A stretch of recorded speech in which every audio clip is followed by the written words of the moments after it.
Thousands of underage girls, some as young as 11, were victims of Pakistani grooming gangs all across the UK during a period spanning more than 20 years. There were over 1,400 victims in Rotherham alone. The victims weren't just raped and tortured, they suffered racial and religious abuse by Islamic migrants who see us as kuffar and subhuman.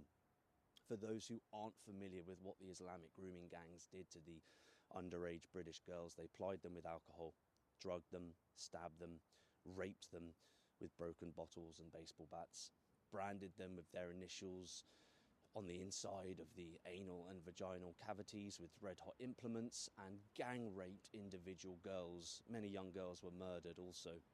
In total, over 100 years in sentencing has been handed down to the perpetrators. Yet we know there are hundreds, if not thousands, of abusers still walking the streets because, due to political correctness, the government did everything it could to cover up the crimes.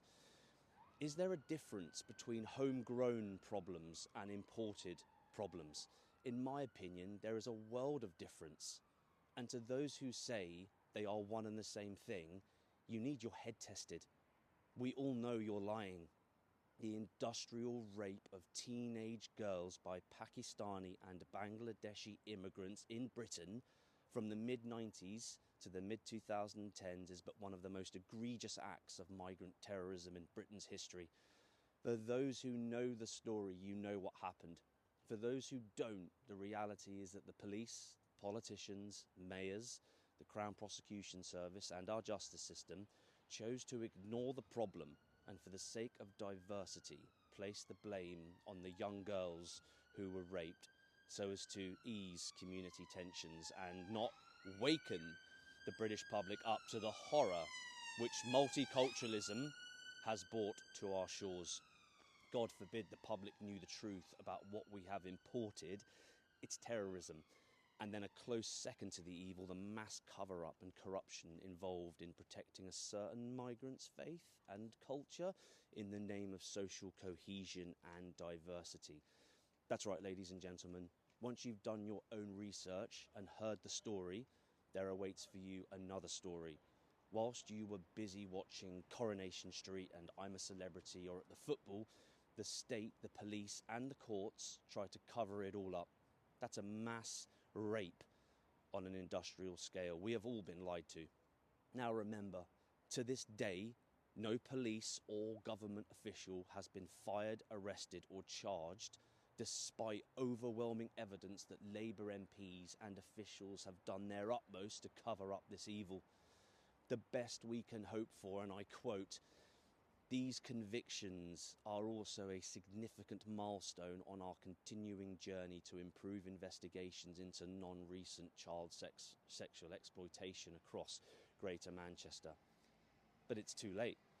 And there's overwhelming evidence of street grooming occurring throughout the UK to this day. Who's heard of these operations? Jaguar, Clifton, Yewtree, Hydrant, Augusta, Sherwood and Lytton. Should we be grateful that there is such an apparent task force aimed at combating street grooming? I won't sugarcoat it. I think the policing business model looks something like this.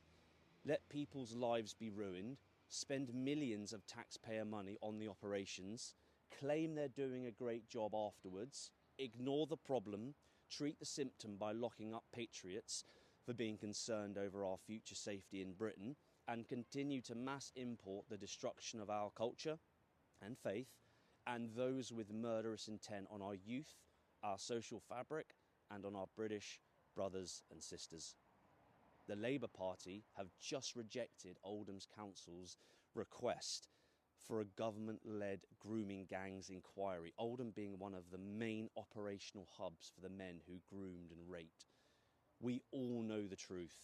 The age of diversity, inclusion and equality, the age of political correctness on steroids, the tyranny of far-left propaganda, the mafia of corrupt politicians, woke policing and the cowards running the day-to-day operations of Britain were more concerned with being called racist and bigots than they were with the lives of vulnerable children. An actual Labour MP, Naz Shah, liked and retweeted a post on Twitter, which said, and I quote, "Those abused girls in Rotherham and elsewhere just need to shut their mouths for the good of #diversity."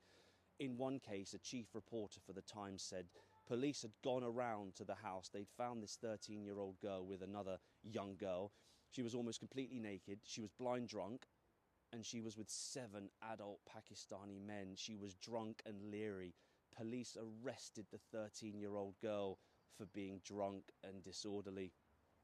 Those police officers were too frightened to do their job and begin the process of bringing down the cartel in that very moment. But they feared the Pakistani men. Why?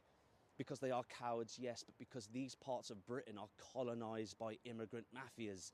They have claimed the land as their own, their rules, their dominance, and law enforcement, both for fear and corruption in those areas, and those political officials who are complicit have their own reasons, more of political correctness-based cowardice and left-wing narcissism, meaning they have all succumbed to the status quo vis-à-vis colonised immigrant Islamic no-go zones and areas. You'll hear the same toxic rhetoric again and again. Mistakes were made, lessons have been learned, it's an isolated incident, it's racist to prosecute brown and black people, it's Islamophobic to bring Muslims who have raped on an industrial scale to justice. Those who are elected and put in power, including the police, are supposed to protect our families, and instead they have turned a blind eye to avoid being called racist. Enough is enough. Every single politician, judge and police officer involved in the cover-up should face prison. It is time to close the borders and begin mass deportations of immigrants who are not law-abiding, immigrants who are religious extremists, those who are here to spread the caliphate, and those who have murderous intent on the British public, who they see as cattle and commodities. The British people and those innocent victims deserve justice. We will avenge them.